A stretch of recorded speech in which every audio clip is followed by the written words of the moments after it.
విజ్ఞాన్ విద్యార్థులందరికీ శుభాభినందనలు. మీరంతా క్షేమంగా ఉన్నారని ఆశిస్తున్నాం. అట్లానే విద్యార్థుల తల్లిదండ్రులందరికీ నా హృదయపూర్వక నమస్సులు. ఈ కరోనా క్లిష్ట సమయంలో మీరు చాలా సందిగ్ధంలో సంశయాలతో ఉండి ఉంటారు. అంటే ఇదంతా చేయటము, ఇదంతా చెప్పటము, మీ నిర్ణయాన్ని మార్చుకోవాలని నేను చెప్పటం లేదు. మీ ఆలోచన పద్ధతి మీకు ఉంటుంది. కానీ ఇట్లాంటి సంక్లిష్టమైన సమయంలో, ఇట్లాంటి ప్రత్యేకమైన పరిస్థితుల్లో మనం వివిధ కోణాల నుంచి ఆలోచించాల్సిన పరిస్థితి ఎంతైనా ఉంది. అందుకని ఈ కొన్ని మాటలు చెప్పడానికి మీకు ప్రయత్నిస్తాను. మన యూనివర్సిటీలో కానీ కాలేజీల్లో కానీ క్లాసులు ప్రారంభించడానికి కారణాలేంటి? ఇప్పటిదాకా ఆన్లైన్ క్లాసులు జరిగినాయి, చాలా బ్రహ్మాండంగా జరిగినాయని మీరు చూసే ఉంటారు. సో ఆన్లైనే కంటిన్యూ చేయొచ్చు కదా అని కూడా చాలామందికి అభిప్రాయం ఉంటుంది. ఈ గత 4-5 నెలల నుంచి అధ్యాపకులు నిరంతరం కృషి చేసి పొద్దున్నే 7 నుంచి సాయంత్రం 12 వరకు కృషి చేసి ఈ డిజిటల్ కంటెంట్ తయారు చేసి ఎవ్వరూ ఏ ఇన్స్టిట్యూట్లోనూ తయారు చేయలేనంత ఆకర్షణీయంగా తయారు చేసి పిల్లలకు అందించారు. వాళ్ళు దానివల్ల బాగా నేర్చుకున్నారు, మంచిది. కానీ ఈ నేపథ్యంలో ఇదే ఆన్లైన్ ఇంకా ముందు కూడా కంటిన్యూ చేయొచ్చు కదా, ఇప్పుడు ప్రత్యక్షంగా క్లాసులు ఎందుకు పెట్టాలి అనేది చాలామంది సందేహం. ఇది ఎందుకు పెట్టాల్సి వచ్చింది అంటే 3-4 కారణాలు. ఒకటి, ఈ ల్యాబొరేటరీ వర్క్ లేకుండా, ల్యాబొరేటరీలో చేత్తో వాళ్ళు మెషిన్లన్నీ పట్టుకొని చేయకుండా, ఈ స్కిల్స్ లేకుండా ఇంజనీర్ అవటం ఇంపాసిబుల్. ఇంజనీర్ అవుతారని ఆశించలేం. రెండవ కారణం, యూజీసీ గైడ్ లైన్స్ కూడా క్లాసులు ప్రారంభించాలని మీకు తెలిసే ఉంటుంది, ఆ గైడ్ లైన్స్ ఇచ్చారని. అట్లానే ఆంధ్రప్రదేశ్ గవర్నమెంట్లు, మిగతా గవర్నమెంట్లు కూడా ఈ క్లాసులు నవంబర్ 2వ తారీఖు నుంచే ప్రారంభించాలని ఆదేశాలు ఇచ్చారు. ఆన్లైన్ క్లాసులకే మనం పరిమితమైతే, ఆ థియరీ పార్ట్కే పరిమితమైతే మీరందరూ ఆశిస్తున్న ఉద్యోగాలు, పిల్లలకు ఉద్యోగాలు వచ్చి స్థిరపడాలి అని తల్లిదండ్రులు ఆశిస్తుంటారు, పిల్లలు కూడా అట్లానే ఆశిస్తుంటారు. సో అట్లా జరగటానికి అవకాశాలు అస్సలు ఉండవు. అందుకని ఈ ప్రత్యక్ష క్లాసులు నిర్వహించడం జరుగుతుంది. అంతేగాని మిమ్మల్ని ఇబ్బంది పెట్టడానికో, లేకపోతే మీ మీద భయపెట్టడానికో, లేకపోతే మరో రకంగా చేయడానికి ప్రత్యక్ష క్లాసులు నిర్వహించడం లేదు. ఇప్పుడు వచ్చిన పిల్లలకు కూడా ఎక్కువ 80% ల్యాబొరేటరీలోనే ఎక్స్పెరిమెంట్లే చేయిస్తున్నారు, రెగ్యులర్ క్లాసుల కంటే కూడా. ఇప్పటికి 30-40% పిల్లలు వచ్చారు, వీళ్ళందరికీ ల్యాబొరేటరీలే ముందు చేయిస్తున్నారు. అయితే సహజంగానే సందేహాలు ఉండటం, భయం ఉండటం సహజం. ఎందుకంటే మీ భయాన్ని కూడా మేము బాగానే అర్థం చేసుకోగలం. చాలామందికి 1-2 పిల్లలు, ఆమె ఆశయాలన్నీ ఆ పిల్లల మీదే ఉన్నాయి. వాళ్ళకి ఏదన్నా హాని జరిగితే మనం తట్టుకోలేము. కాబట్టి ఆ భయం ఉండటం సహజం. సో ఆ భయం, అట్లనే ఆ జాగ్రత్త ఉండటం కూడా ఉండాలని అనుకోవటం కూడా సహజం. దాన్ని ఏం తప్పు పట్టట్లేదు మేము. కానీ ఉన్న పరిస్థితిని మంచిగా అంచనా వేసి ఎప్పటికీ ఇదే విధంగా మనం కంటిన్యూ చేయటానికి వీలవుతుందా లేదా అదొక ప్రశ్న. ఎన్నాళ్ళు ఇది తీసుకెళ్తాం? 3 నెలల, 6 నెలల, సంవత్సరం అనేది ఎవరికి ప్రభుత్వం కానీ శాస్త్రవేత్తలు కానీ ఎవరు చెప్పలేని పరిస్థితి. సో ఏదైనా డ్రగ్ కానీ ఇంకోటి కానీ వస్తుందంటే అది కూడా నిర్ధారించి ఎవరు చెప్పలేని పరిస్థితి. కాబట్టి మనం ఎప్పుడో ఒకసారి బ్రేక్ తీసుకోవాల్సిన పరిస్థితి, ఆలోచించాల్సిన పరిస్థితి. కాబట్టి పారిశ్రామిక రంగంలో చాలా ఫుల్ సైజ్ యాక్టివిటీ జరుగుతుంది, ఐటీ రంగంలో కూడా జరుగుతుంది, మార్కెట్లో మిగతా గుంపులుగానే వెళ్తున్నారు. సో మిగతా అన్ని చోట్ల సాధారణ లైఫ్ స్టైలు, సాధారణ పరిస్థితి దాదాపుగా, అంత పూర్తిగా వచ్చిందని చెప్పలేం కానీ సాధారణ పరిస్థితి మాత్రం వచ్చింది.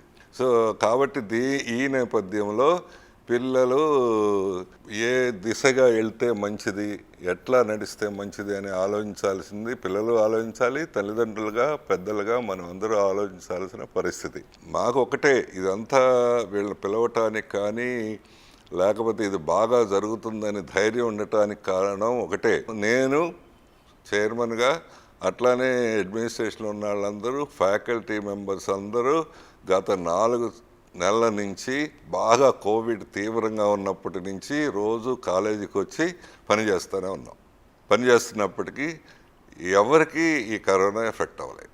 2-3 కొద్దిగా 3-4 రోజులు నలతగా ఉన్నా వాళ్ళు 4 రోజుల్లో మళ్ళీ బాగానే అయ్యారు. అందరూ వర్క్లోకి వస్తున్నారు. 100% ఫ్యాకల్టీ మెంబర్స్ ఇక్కడ వర్క్ చేస్తున్నారు. కాబట్టి ఆ ధైర్యంతోనే ఈ పిల్లల్ని ఈ ప్రత్యక్ష క్లాసులకి రమ్మటానికి ప్రయత్నం చేశాం. సో ఇది. రెండవది, విద్యార్థులకి మరో విన్నపం, 7 నెలల నుంచి ఒక రకమైన లైఫ్ స్టైల్కి అలవాటు పడి ఉంటారు. కోర్స్ సరిగ్గా అవ్వకపోతే, మీ కాళ్ళ మీద మీరు నిలబడకపోతే తర్వాత రోజుల్లో ఇంట్లోనూ గౌరవం ఉండదు, సమాజంలోనూ కూడా గౌరవం ఉండకుండా. అందుకని మీరు పిల్లలు కూడా ఇంకోసారి లైఫ్ స్టైల్ ఇట్లా లీజర్లీగా ఎల్లకాలం జీవితాంతం ఉండలేము. అట్లీస్ట్ ఇంకొక 1-2 సంవత్సరాలు కూడా ఉంటే మీ మొత్తము ఇదంతా కెరీర్ అంతా పాడవుతుంది. రెండోది, ఈ ఈ ఇంత కాంపిటేటివ్ ఎన్విరాన్మెంట్లో మీరు ఈ కోపప్ అవ్వకపోతే, ఒక పక్క నాలెడ్జ్తోనూ, ఇంకో పక్క స్కిల్స్తోనూ, ఒక పక్క మీ ఫైనల్ ఇయర్ వాళ్ళకి ఆల్రెడీ ప్లేస్మెంట్స్ జరుగుతున్నాయి. ఇప్పటికే టీసీఎస్లో 400 మంది ఫస్ట్ రౌండ్లోనే క్లియర్ చేశారు. సెకండ్ రౌండ్లో కూడా 300 మంది దాకా వస్తాయని ఆశిస్తున్నాం. అట్లానే తల్లిదండ్రులు కూడా, నేను ఇందాక చెప్పినట్టు మీకు భయం ఇదంతా ఉంటుంది, కానీ మీకు ఎప్పుడోసారి మనం మొత్తం సమాజం చూస్తే దాదాపు 70-80% సాధారణ స్థితికి వచ్చింది. కాబట్టి ఈ స్థితిలో మనము కొన్ని జాగ్రత్తలు తీసుకొని తప్పకుండా మనం పిల్లల్ని నార్మల్ స్థితికి వచ్చేటట్టు చేయాల్సిన పరిస్థితి. మీ తల్లిదండ్రులుగా మీరు, ఒక పక్క మేము అందరం కలిసి పిల్లలు బాగు చేయాలి. పిల్లలకి ఏది మంచిదో అది మీరు ఆలోచించాలి, మేము ఆలోచించాలి. ఎట్లయితే వాళ్ళు సెటిల్ అవుతారు, ఎట్లయితే బాగా అవుతారు అనేది ఆలోచించాలి. మరి మీకు కొన్ని సందేహాలు డెఫినెట్గా ఉంటాయి. ఆ సందేహాలు ఏంటి అంటే, సో మన కాలేజీ అంతా సురక్షితమైన ప్రదేశమేనా? డెఫినెట్గా సురక్షితమైన ప్రదేశమే. ఎందుకనంటే అన్ని రూములు శానిటైజ్ చేస్తున్నాము. రెండవది ఏంటంటే దూరంగానే కూర్చోబెడుతున్నాము. సో మన క్లాస్ రూములు మీరు అందరు చూసే ఉంటారు. నార్మల్గా ఏఐసిటీ ప్రకారం 60 చదరపు మీటర్లు అయితే మన క్లాస్ రూములు 120 చదరపు మీటర్లు ఉంటాయి. అంటే నార్మల్ స్ట్రెంగ్త్ కూర్చోబెట్టినా వైశాల్యంగానే ఉంటాయి. కాబట్టి అట్లాంటి పరిస్థితి అసలు మన క్లాస్ రూమ్లో తలెత్తే అవకాశమే లేదు. That is number 1. రెండవది, బయట నుంచి పిల్లలు వస్తారు కాబట్టి రోజు టెస్ట్ చేసి వాళ్ళని టెస్ట్ చేసిన తర్వాతే లోపలికి పంపిస్తున్నాం. డే స్కాలర్స్ వస్తారు కాబట్టి. మూడవది, హాస్టల్లో మరి ఎట్లా, ఇప్పుడైతే ప్రస్తుతం ఒక రూమ్కి 2-3 పెడుతున్నాం, కానీ వచ్చే కాలంలో కొద్దిగా ఎక్కువ మందిని కూడా పెట్టాల్సిన పరిస్థితి వస్తుంది. నేను కాదంటలేదు. ఎందుకంటే ఇప్పటికిప్పుడు హాస్టల్ కట్టలేము, కొత్త బిల్డింగ్లు కట్టలేము, కొత్త చోట పెట్టలేము. కానీ మరి ఎట్లా సేఫ్టీ అని అనిపిస్తుంది. ఒక్కసారి వాళ్ళు టెస్ట్ చేసుకున్న తర్వాత, మేము హాస్టల్లోకి ఎంటర్ చేసే ముందు ప్రతి వాళ్ళని టెస్ట్ చేసి లోపలికి పంపిస్తున్నాం. హాస్టల్లో ఒకసారి టెస్ట్ చేసిన తర్వాత నెగిటివ్ అయిన తర్వాత లోపలికి వచ్చిన తర్వాత వాళ్ళందరూ నెగిటివ్ టెస్ట్లోనే ఉన్నారు. వాళ్ళందరూ సురక్షితంగా, పక్కన వాళ్ళు కూడా సురక్షితంగానే ఉన్నారు. కాబట్టి సురక్షితంగా ఉన్న వాళ్ళ మధ్యలో 3-4 ఏమీ అయ్యే పరిస్థితి ఉండదు. ఇంకొకటి బెడ్ పెంచాలన్నా సరే అట్లాంటి పరిస్థితి ఉంటేనే చెప్తాము, లేకపోతే వీలవదనే చెప్తాం. వీటన్నిటికంటే ముఖ్యంగా తల్లిదండ్రులకు కానీ విద్యార్థులకు కానీ చెప్పేది ఏంటంటే, ఒకటి, మేమేదో వేరే పార్టీయో వేరే మిమ్మల్ని పనిష్మెంట్ భయపెట్టడానికి ఏదో చేస్తున్నట్టు అనిపిస్తుంది. అది కాదు. మనందరం ఒకటే. నేను కానీ టీచర్లు కానీ మీరు వాళ్ళందరూ మీ వెల్ విషర్స్. ఎందుకు ఇది చెప్తున్నాను పదే అంటే, మీరు ఎవరో పిల్లలు ఇక్కడ బాగానే ఉంది వీడియోలో మాట్లాడితే వాళ్ళ గురించి చెడ్డగా మాట్లాడారని విన్నాను. అట్లానే కాలేజీ వాళ్ళు ఏదో మేనేజ్ చేశారని విన్నాను. మేనేజ్ చేయాల్సిన పరిస్థితి మనకు ఎప్పుడూ లేదు. మీరు అట్లా అనుకున్నారంటే మిమ్మల్ని మీరే అవమానించుకున్న వాళ్ళు అవుతారు. మీరు అట్లాంటి అనెథికల్ సిస్టంలో ఉన్నారా? అట్లాంటి తప్పుడు సిస్టంలో ఉన్నారా అనేది. అయినా ఇప్పుడు ఇదంతా చేయటానికి ఈ ఇన్స్టిట్యూషన్కి వచ్చే లాభం ఏంటి? డబ్బులుగా మీరు ఫీజులన్నీ కట్టారు, మీ క్లాసులు పెట్టినందువలన ఎక్స్ట్రా వచ్చే డబ్బులు కానీ లాభం కానీ ఏం ఉండదు. వై ఓన్లీ థింగ్ ఈజ్ మీరందరూ ఏ పరిస్థితుల్లో ఇంత క్లిష్ట సమయంలో కూడా నష్టపోకూడదని. సిస్టమ్ గొప్పగా ఉండాలి, మన టీచర్స్ గొప్పగా మీకు అనిపించాలి, మన మొత్తం ఇన్స్టిట్యూట్ గొప్పగా అనిపించి అట్లా పెరగాలి. కానీ ఏ ఇన్స్టిట్యూట్ అయినా సరే మీరు ఇట్లా ప్రతి వాళ్ళని అనుమానిస్తూ ప్రతిదాన్ని అనుమానిస్తూ పెరిగితే మీరు రైట్ యాటిట్యూడ్లో పెరుగుతున్నట్టు కాదు.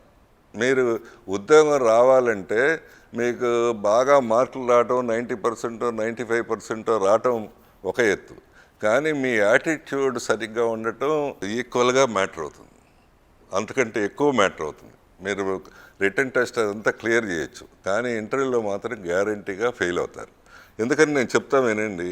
ఇదే దీన్ని ఇప్పుడు మీరు ఎక్కడైతే చదువుతున్నారో ఆ టీచర్ల గురించో లేకపోతే ఆ ఇన్స్టిట్యూషన్ గురించో చెడ్డగా మాట్లాడితే అది వేరే రకంగా ఇంటర్వ్యూ అప్పుడు గ్రాస్ప్ చేస్తారు. టీసీఎస్ వాళ్ళు ఏమనుకుంటారు, ఈ అబ్బాయి మా దగ్గరికి వస్తే కొద్ది రోజుల తర్వాత మా ఇన్స్టిట్యూషన్ కూడా టీసీఎస్ని కూడా లేకపోతే ఇన్ఫోసిస్ని కూడా అట్లానే మాట్లాడతాడు కదా. We don't want that kind of people. ఏ ఇంటర్వ్యూలో కాదు, టెస్ట్ చేస్తారు డెఫినెట్గా. మీ మైండ్ ఏంటి, మీ తల్లిదండ్రుల గురించి మీ భావన ఏంటి, టీచర్ల గురించి మీ భావన ఏంటి, ఇన్స్టిట్యూషన్ గురించి మీ భావన ఏంటి, మీ ఫ్రెండ్స్ని గురించి మీ భావన ఏంటి అనేది టెస్ట్ చేస్తారు యాటిట్యూడ్స్లో. మీ ఉద్యోగం వచ్చిన తర్వాత కూడా మీరు టీసీఎస్ బాగాలేదంటారు, పక్క ఎంప్లాయీస్ బాగాలేదంటారు, ఫ్రెండ్స్ బాగాలేదంటారు.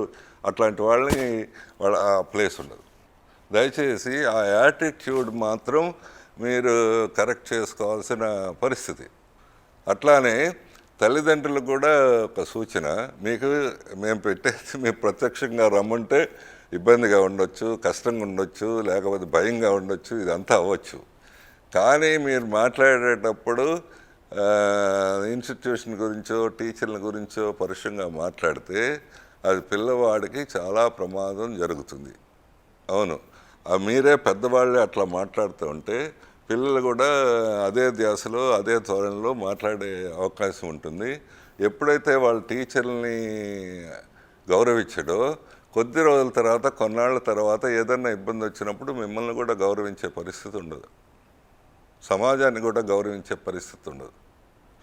ఇంత లోతుగా ఆలోచించే మీరు గమనించే ఉంటారు. ఇప్పటి వరకు అన్ని స్కూళ్ళు అన్ని ఇంటర్మీడియట్ కాలేజీ వాళ్ళు ఇళ్ళ దగ్గరికి టీచర్లను పంపించి అడ్మిషన్లు కూడా చేస్తారు. విజ్ఞానం ఎప్పుడు చేయలేదు అట్లా. టీచర్లని వాళ్ళ గౌరవం తగ్గించదలుచుకోలేదు.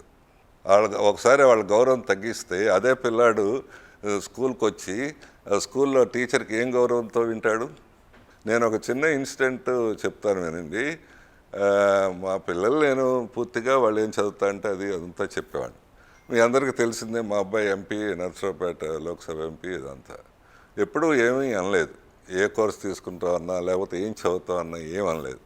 ఒక్కసారి జీవితంలో 7th క్లాస్లో ఉన్నప్పుడు వాళ్ళ టీచర్ని గురించి కొంచెం పరుషంగా మాట్లాడితే ఫస్ట్ టైం కొట్టాను అబ్బాయిని. I'm against that.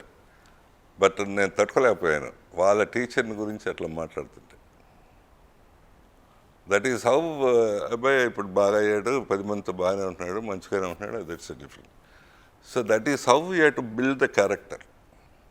అంతేగాని మనం ఫీజు కట్టాం, మనం ఏదైనా మాట్లాడచ్చు, లేకపోతే మన పేరెంట్స్గా ఏదైనా మాట్లాడచ్చు, లేకపోతే ఎవరితోనైనా ఏదైనా ఇబ్బందిగా హర్ట్ చేసినా నాకేం కాదు, మీకేం కాకపోవచ్చు, కానీ డ్యామేజ్ అంతా పిల్లలకు జరుగుతూ ఉంటుంది. అదే తల్లిదండ్రులుగా అది మాట్లాడుతుంది, అది కరెక్టే అనుకుంటారు పిల్లలు. సాగిస్తాం, ఎంతవరకు చేస్తాం. సో ఇది మనం అంత అన్నాళ్ళు ఇంకొక 6 నెలలు 9 నెలలు పొడిగిస్తే అది ఏమన్నా అప్పటికైనా పరిష్కారం అవుతుందా? దీనికి దేనికి జవాబులు లేని ప్రశ్న. సో అది మళ్ళీ చెప్తున్నాను విద్యార్థులకు, ముఖ్యంగా మీరు చదవటము ఇదంతా ఇంపార్టెంటు. సో ఈ స్కిల్స్ డెవలప్ చేసుకోవటం ఈక్వల్ ఇంపార్టెంట్. అదొకటి.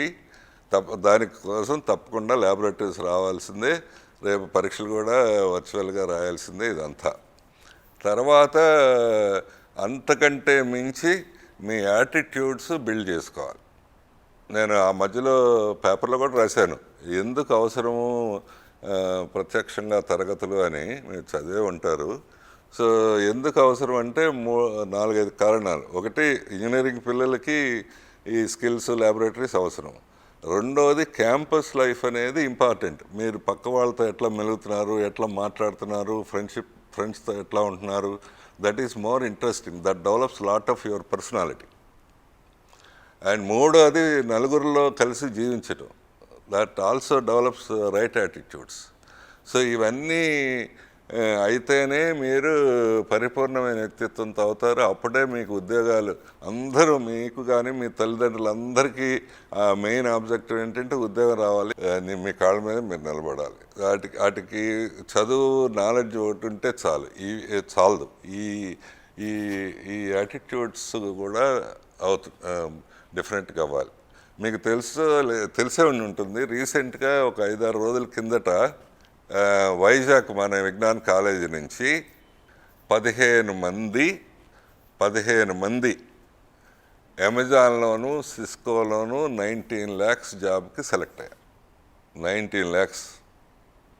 మీరందరూ టీసీఎస్, ఇన్ఫోసిస్ ఇవన్నీ 4-5 lakhs జాబ్స్. వాళ్ళు 15 మంది 19 lakhsకి సెలెక్ట్ అయ్యారు.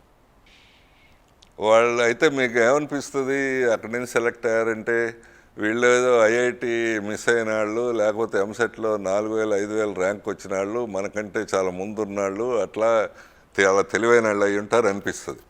కానీ జరిగింది ఏంటంటే, ఈ 15 మందిలో 6 మందికి ఎంసెట్లో ర్యాంకే రాలేదు, 1,00,000 ర్యాంక్ కూడా రాలేదు. మేనేజ్మెంట్ కోటాలో చేరారు. మిగతా 8-9 మంది 10,000 లోపు ర్యాంక్ ఎవరికి రాలేదు. అందరికీ 15,000, 20,000 ర్యాంకులే వచ్చినాయి ఎంసెట్లో.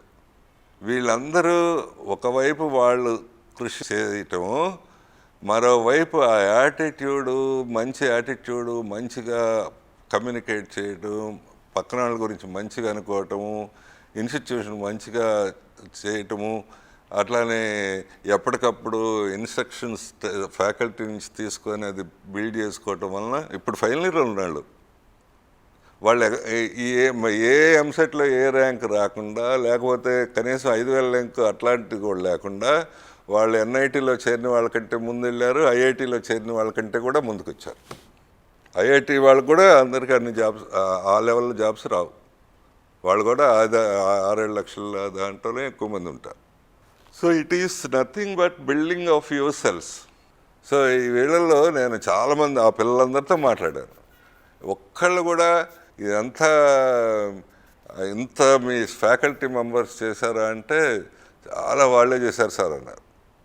లేదు, మన ఇన్స్టిట్యూషన్లో అంత చేసి ఉంటారు, నేనే నెగిటివ్ క్వశ్చన్లు వేయడం మొదలుపెట్టాను. But they are there with the system. They are grateful to the system, grateful to the people, grateful to their parents, grateful to the whole the process. ఎవరు ఆంధ్రాలో, తెలంగాణలో ఏ కాలేజీకి, ఏ యూనివర్సిటీకి అంత నెంబర్ రాలేదు. అంతేగాని 15 మందికి ఒక కాలేజీ నుంచి నెవర్. సో మీరు are in the very right system. It is a better system than NITs, better system than IITs. అది ప్రూవ్డ్. మీరు కూడా అట్లా అవ్వాలి, మీరు కూడా అంత గొప్పగా అవ్వాలి, మీరు కూడా అంత పెద్దగా స్థిరపడాలి, పెద్దగా అవ్వాలి అనేది మా అందరి ప్రయత్నం. అప్పుడు మీరు అంత పెద్ద ఉద్యోగాలకి సెలెక్ట్ అవుతారు. మనకు కూడా ఇక్కడ కూడా టీసీఎస్ 400 మంది సెలెక్ట్ అయ్యారు, ఒక 50-60 మంది ముందే సెలెక్ట్ అయిపోయారు 8 లక్షల రూపాయల జాబ్కి. That's good. బట్ అంతకంటే అది అందరికీ హాయిగా, సంతృప్తిగా ఉంది ఇంతమంది సెలెక్ట్ అయ్యారంటే. కానీ నా ఉద్దేశం అంతకంటే మీరు ఎక్కువ ఎదగాలని. అంతకంటే ఎక్కువ ఎదగాలంటే మేము లీజర్లీగా ఇంట్లోనే ఉంటాము, లీజర్లీగా ఎప్పుడో అవసరమైనప్పుడు కాసేపు పరీక్షలప్పుడు చదువుతాము, మిగతాప్పుడు ఏం పని చేయము, లేకపోతే in the name of corona మేము ఇట్లానే ఉంటాము అని అంటే ఇట్ ఈస్ యువర్ లైఫ్, మీ జీవితం. నేను కానీ టీచర్లు కానీ ఎవరు నష్టపోయేది కాదు. రెండవది, చివరిగా కరోనా గురించి. సో ఇది డెఫినెట్గా వైరస్ ఇదంతా ఉంది. బాగానే ఉంది, చాలా రోజులు లాక్డౌన్ ఇదంతా. కరోనా గురించి పదే పదే నేను ఇంతకుముందు చెప్పాను, మళ్ళీ కూడా ఇంకోసారి చెప్తున్నా. కరోనా రాకుండా వచ్చిన తర్వాత డాక్టర్లు ఏం చేయలేరు, ఏం మందు లేదు కాబట్టి. మందులు ఏం పని చేయవు, ఏ మందు ఉపయోగపడుతుందో ఎవరికి తెలియదు కాబట్టి. కానీ రాకుండానే చూసుకోవాలి. రాకుండా చూసుకోవడానికి ఏం చేయాలంటే, మీరు మాస్క్ పెట్టుకొని ఇంట్లో కూర్చుంటే రాకుండా అని చెప్పలేం. రాకుండా చేయటానికి ఏం చేయాలి అంటే, మీరు మంచి ఫ్రీ ఎయిర్, ఫ్రీ సన్లైట్ ఉండే దగ్గర ఉండాలి. That is the first thing. రాకుండా ఉండటానికి బాడీయే ఫైట్ చేయాలి. డాక్టర్లు ఫైట్ చేయలేరు, మెడిసిన్స్ ఫైట్ చేయలేరు. మన బాడీయే ఫైట్ చేయాలి. ఒకవేళ మన దగ్గరలో వస్తే మన బాడీ ఫైట్ చేయాలంటే ముందు మంచి గాలి, మంచి వెలుతురు ఉండే దగ్గర ఉండాలి. క్లోజ్డ్ రూమ్స్లో, క్లోజ్డ్ ఎన్విరాన్మెంట్లో ఉంటే బయటికి రాగానే మీకు వచ్చే ప్రమాదం ఎంతైనా ఉంటుంది. ఎందుకంటే by the time you are weak. That is number 1. Number 2, మంచి ఫుడ్ తీసుకోవాలి. మామూలుగా మంచి ప్రోటీన్ రిచ్ ఫుడ్ తీసుకుంటే బాడీ ఇమ్యూనిటీ అవుతుంది. నెంబర్ 3, మీకు ఎంతో కొంత యాక్టివిటీ ఉండాలి. ఏదో ఒక యాక్టివిటీ, నడవటము, లేకపోతే క్లాస్ టు క్లాస్ తిరగటము, ల్యాబొరేటరీలో పని చేయటము, లేకపోతే గేమ్స్ ఆడటం, ఏదో ఒక యాక్టివిటీ ఉండాలి. అప్పుడు బాడీ రిజోనేట్ అవుతుంది, బాడీ సర్క్యులేటరీ సిస్టమ్ అదంతా బెటర్ అవుతుంది. అప్పుడు ఇమ్యూనిటీ సిస్టము, మీ డైజెస్టివ్ సిస్టమ్ అన్నీ బెటర్ అయ్యి ఇమ్యూనిటీ పెరిగి మంచిగా అవుతారు. Only preventive thing. అసలు మాస్కులు, there is lot of controversy with the mask. Mask కంటిన్యూస్గా పెట్టుకుంటే ఆ రెస్పిరేటరీ సిస్టమ్ మీకు కార్బన్ డైఆక్సైడ్ వదిలితే పీలుస్తూ ఉంటారు కాబట్టి కంటిన్యూస్గా పెట్టుకుంటే దెబ్బతింటుంది. సో మీరు బయట గ్రూపులో ఉన్నప్పుడు పెట్టుకోవాలి. మామూలు ఇంట్లో ఉన్నప్పుడు, ఒంటరిగా ఉన్నప్పుడు తీసేస్తే మంచిదే. లేకపోతే ఫుల్ బ్రీత్ ఉండదు. మీరు మాస్కులు ఉంటేనే నాకు రాదు అనుకుంటే కూడా అది అంత కరెక్ట్ కాకపోవచ్చు. సో అందుకని కరోనా రాకుండా ఉండటానికి బయటకు రాకపోవడం సొల్యూషన్ కాదు, లేకపోతే డాక్టర్ల సొల్యూషన్ కాదు, మందుల సొల్యూషన్ కాదు. సొల్యూషన్ మీరే, మీ బాడీయే. ఆ బాడీలో ఉండే నిరోధక శక్తి, ఆ నిరోధక శక్తి బాగుండాలి అంటే మీరు హాయిగా ఓపెన్ ఎయిర్లో ఉండాలి. అదే క్యాంపస్లో నా ధైర్యం. ఈ 1000 మంది ఫ్యాకల్టీ వాళ్ళవి వాల్యుబుల్ లైఫ్స్ కదా, డాక్టరేట్లు, పోస్ట్ డాక్టరేట్లు, అంతమంది ఉన్న వాల్యుబుల్ లైఫ్స్ కదా. They are not simple lives. So అది ధైర్యం ఏంటంటే, ఇక్కడ మామూలుగా మన ఏసీ రూమ్స్ ఉన్నా సరే అన్నీ ఓపెన్ చేయించాం 12 దాకా. ఎందుకంటే అంత ఫ్రీ ఎయిర్, ఫ్రీ సన్లైట్ రావాలనే ఉద్దేశంతో. We made it mandatory. There is a movement, there is a good food, and there is an activity for the mind and body. So వీటన్నిటితో ఎవరికి రాలేదు. అదే ధైర్యం మిమ్మల్ని అందరిని పిలవటానికి.